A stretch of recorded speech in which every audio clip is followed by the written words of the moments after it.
ഇപ്പോൾ ഈ ഒരു ചിത്രം ബ്രൂട്ടൽ ആ ഒരു ചിത്രത്തിൽ എന്തായിട്ടാണ് ചെയ്യുന്നത്? നായികയായിട്ടാണ്. ഇതിനു മുമ്പ് ഏതെങ്കിലും ചിത്രങ്ങൾ ചെയ്തിട്ടുണ്ടോ?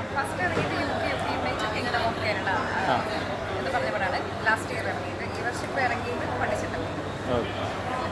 അപ്പോൾ ഒരുപാട് അനുഭവ സമ്പത്തുള്ള ഇതിലേക്കാണ് വന്നുകൊണ്ടിരിക്കുന്നത്. പള്ളിച്ചട്ടമ്പി എന്ന് പറയുമ്പോൾ ടോവിനോയുടെ ചിത്രത്തിലൂടെയൊക്കെ അഭിനയിക്കാൻ പറ്റി. പിന്നെ എന്തായാലും ഈ ഒരു ബ്രൂട്ടൽ എന്ന് പറഞ്ഞ ചിത്രത്തിൽ എങ്ങനെയുണ്ടായിരുന്നു അനുഭവം? കുറച്ച് എന്താ പറയുക, ഒരു കംഫോർട്ട് സോൺ വിട്ടിട്ട് ചെയ്യേണ്ട ഒരു പടമായിരുന്നു. ആദ്യം കുറച്ച് ചലഞ്ചിങ് ആയിരുന്നു, കുറച്ചല്ല നല്ല രീതിയിൽ ചലഞ്ചിങ് ആയിട്ടുള്ള ഒരു ക്യാരക്ടറാണത്. അപ്പോൾ നമ്മൾ ആക്ച്വലി പടത്തിൽ ഉദ്ദേശിക്കുന്ന ലൈഫ് ആഫ്റ്റർ ഹണ്ട് എന്നുള്ളൊരു കൺസെപ്റ്റാണ് കിട്ടുന്നത്. നമ്മൾ റേപ്പ് സീൻസ് കണ്ടിട്ടുണ്ട്, അതിൻ്റെ ഒരു ഏറ്റവും ഭീകരമായ അവസ്ഥകളൊക്കെ നമ്മൾ ടിവിയിലൂടെയൊക്കെ കണ്ടിട്ടുണ്ട്. പക്ഷേ ആഫ്റ്റർ ദാറ്റ് ഒരു വിക്റ്റിമിൻ്റെയും ആ റേപ്പ് ചെയ്ത ആളുടെയും ലൈഫ് നടക്കുന്നത്, അല്ലെങ്കിൽ ആളുടെ കുടുംബത്തെ അയാളോട് കണക്റ്റഡ് ആയിട്ടുള്ള ആൾക്കാരിലുണ്ടാവുന്ന എന്തൊക്കെ മാറ്റങ്ങളാണ് സംഭവിക്കുന്നത് എന്നുള്ളതാണ് നമ്മളിതിൽ കാണിക്കുന്നത്. അപ്പോൾ ഈ സർവൈവ് ചെയ്ത ആളും ആളുടെ കുടുംബം അനുഭവിക്കുന്ന ഒരു സർവൈവൽ സ്റ്റേജ് ഉണ്ട്. അത് ഭയങ്കര ഇമോഷണലി ആണെങ്കിലും ഫിസിക്കലി ആണെങ്കിലും അവരെ മൊത്തത്തിൽ എഫക്ട് ചെയ്യും.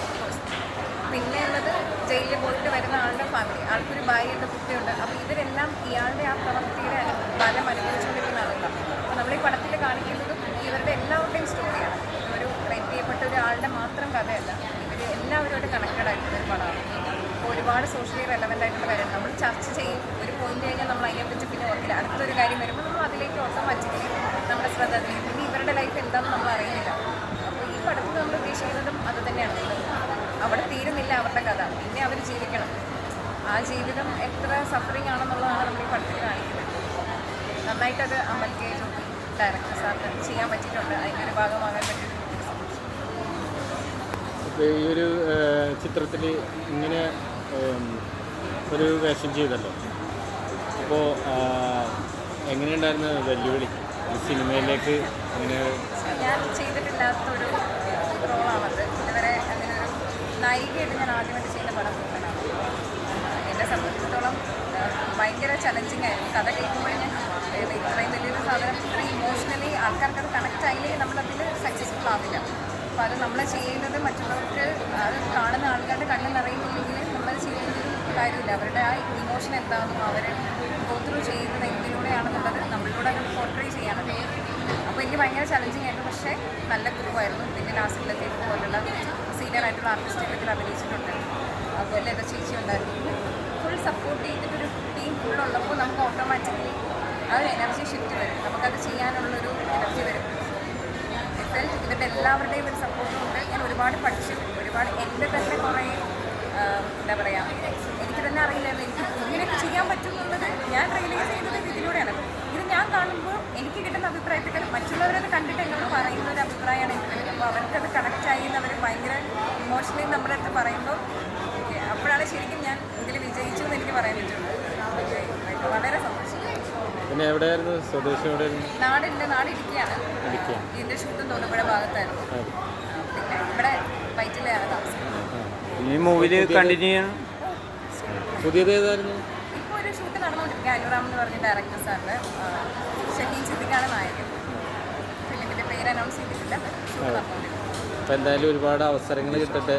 മലയാള സിനിമയുടെ ഒരു വനികാല മികച്ചൊരു നായികയായിട്ട് മാറട്ടെ എന്ന് ആശംസിക്കുന്നു. എന്തായാലും ഈ ഒരു ചിത്രത്തിലൂടെ അത് തെളിയിച്ചിട്ടുണ്ട്. ഇനിയും ഒരുപാട് നല്ല നല്ല അവസരങ്ങൾ കിട്ടട്ടെ എന്ന് പ്രാർത്ഥിക്കുന്നു. ഈ സിനിമയിൽ കുറേ പീഡിപ്പിക്കുന്ന കുറേ ക്യാരക്ടറില്ലേ, അപ്പോൾ അത് റിയൽ ലൈഫിലും കുറേ നടക്കുന്നുണ്ട്. അങ്ങനത്തെ കുറേ സംഭവം നടക്കുന്നുണ്ട്. അപ്പോൾ അങ്ങനെയുള്ളവർക്ക് എന്ത് ശിക്ഷയാണ് കിട്ടേണ്ടത്? പെട്ടെന്ന് ചോദിച്ചാൽ പേടിച്ചു വരണം. അല്ല, ജയിലിൽ കൊണ്ടുപോകും, ഗോതമ്പുണ്ട് കഴിക്കും, ബിരിയാണി കൊടുക്കും, അല്ലാണ്ട് സംസാരിക്കുന്ന കണ്ടില്ലേ? അതായത് ഇത് ഇങ്ങനത്തെ കുറേ ഇൻസിഡൻറ്റ്സ് ഉണ്ടായിട്ട് അവർക്ക് അവിടെ പോയിട്ട് കിട്ടുന്ന ഭയങ്കര നല്ല ട്രീറ്റ്മെൻ്റ് ആണ് ചെയ്യുന്നത്. ഇത് കിട്ടും പ്രോപ്പറായിട്ട്. ഇപ്പോൾ അച്ഛൻ തന്നെ ആ ഡയലോഗിൽ ക്ലൈമാക്സിൻ്റെ തൊട്ട് മുന്നേ പറയുന്നുണ്ട് അതിനെപ്പറ്റി. നിനക്ക് അങ്ങനത്തെ ഒരു ശിക്ഷയല്ല നിങ്ങൾക്ക് വേണ്ടത്. നരകിച്ച് തന്നെ അത് ഒഫ്കോഴ്സ് ഇപ്പോൾ ആ വ്യക്തിമായ ആളും ആളുടെ ഫാമിലിയും ത്രൂ ഔട്ട് പിന്നെ ലൈഫിൽ സഫർ ചെയ്തിട്ടുണ്ട്. ആ സഫറിങ് എന്താണെന്ന് ഇവരും അറിയണം. മാക്സിമം നമ്മൾ ഇപ്പോൾ സൊസൈറ്റിയിൽ അറിയിക്കുക, അത്രയും ഉദ്ദേശിക്കുന്നത്. പക്ഷേ എല്ലാവർക്കും ഒരു ചർച്ചാ വിഷയമാകുന്ന സമയത്ത് അത് ഭയങ്കര ഇമ്പോർട്ടൻ്റ് ആണ്. അതിനെപ്പറ്റി അവർ ഒരുപാട് സംസാരിക്കാൻ സോഷ്യൽ മീഡിയ വന്നത്. പിന്നെ പുതിയൊരു ടോപ്പിക്ക് വരുമ്പോൾ പിന്നെ അതായിരിക്കും നമ്മുടെ ചർച്ചാ വിഷയം. പിന്നെ അവരെ മറന്നു, പിന്നെ അവരുടെ ലൈഫ് എന്താണെന്നുള്ളതിനെ പറ്റി ആരും അറിയുന്നില്ല. നമ്മൾ ഉദ്ദേശിക്കുന്ന ലൈഫ് ആഫ്റ്റർ 100 എന്ന് ഉദ്ദേശിക്കുന്നതല്ലേ ഇപ്പോൾ വിക്റ്റിമായ ആളുടെ പീഡിപ്പിച്ച ആളുടെ ലൈഫ്. അയാൾക്ക് ഒരു ഫാമിലി ഉണ്ടായിരുന്നു, അവർ ഇയാളുടെ ആ ഒരു പ്രവൃത്തി കൊണ്ട് സഫർ ചെയ്യുന്ന ഒരു സാധനമല്ലേ. ഇല്ലെങ്കിൽ മരിച്ചാൽ മതി എന്നുള്ളൊരു ജീവിതത്തിലാണ് അവർ ജീവിക്കുന്നത്.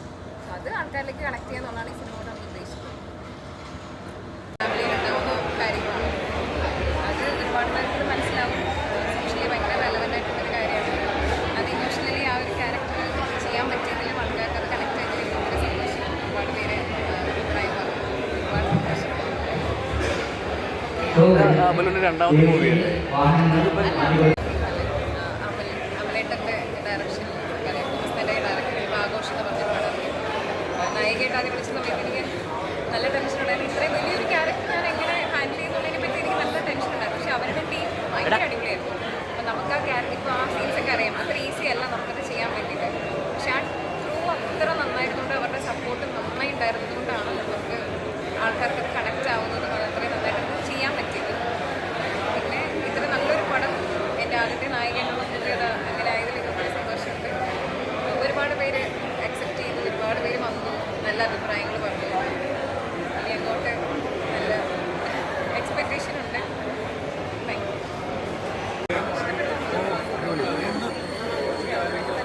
ഫസ്റ്റ് കണ്ടാണല്ലോ ഒരു ഇൻസിഡൻറ്റിന് ശേഷമുള്ള രണ്ടുപേരുടെ ലൈഫാണ് കാണിക്കുന്നത്. അത് ഇന്നത്തെ സൊസൈറ്റിയിൽ നമ്മൾ മനസ്സിലാക്കേണ്ട ഒരു കാര്യമാണ്. അതുവരെ എല്ലാവരും കൂടി ഉണ്ടാവും, അതിന് ശേഷം അവരാണ് അവരുടെ ലൈഫ് ജീവിക്കേണ്ടത്. അതെല്ലാവർക്കും കണക്റ്റ് ആവുമെന്ന് വിശ്വസിക്കുന്നു. Thank you. എല്ലാവർക്കും കണക്റ്റായി. ഡബ് കഴിഞ്ഞിട്ട് ഞാൻ ഇപ്പോഴേ കാണുന്നത്. പക്ഷേ ഭയങ്കര സന്തോഷം, നന്നായിട്ട് വന്നിട്ടുണ്ടാവും. എല്ലാവരും നല്ല അഭിപ്രായം പറഞ്ഞു, ഒരുപാട് കണക്ട് ചെയ്യാൻ പറ്റുന്നുണ്ട്. ഇമോഷൻസ് ആണെങ്കിലും വർക്കൗട്ടായി. ഭയങ്കര സന്തോഷം. അമ്മ മരിച്ചെങ്ങനെയാണ് ജീവിച്ചത്? ഈ പുതിയ സിനിമ ഏതാണ് വരാനുള്ളത്? ഇനിയൊരു ഷൂട്ട് നടന്നുകൊണ്ടിരിക്കുക, അത് നായകൻ ആകുമ്പോൾ അറിയിക്കാം. ഷെഹീൻ സിദ്ദീഖാണ് നായകൻ. പള്ളിച്ചട്ടപ്പി അടിപൊളിയായിരുന്നു. ശരി കേട്ടോ, വാഴ 2 കാണാം, അല്ല വാഴ 3 കാണാം. ഉറപ്പായിട്ടും കാണാം. Bye bye. ആ സിനിമയുടെ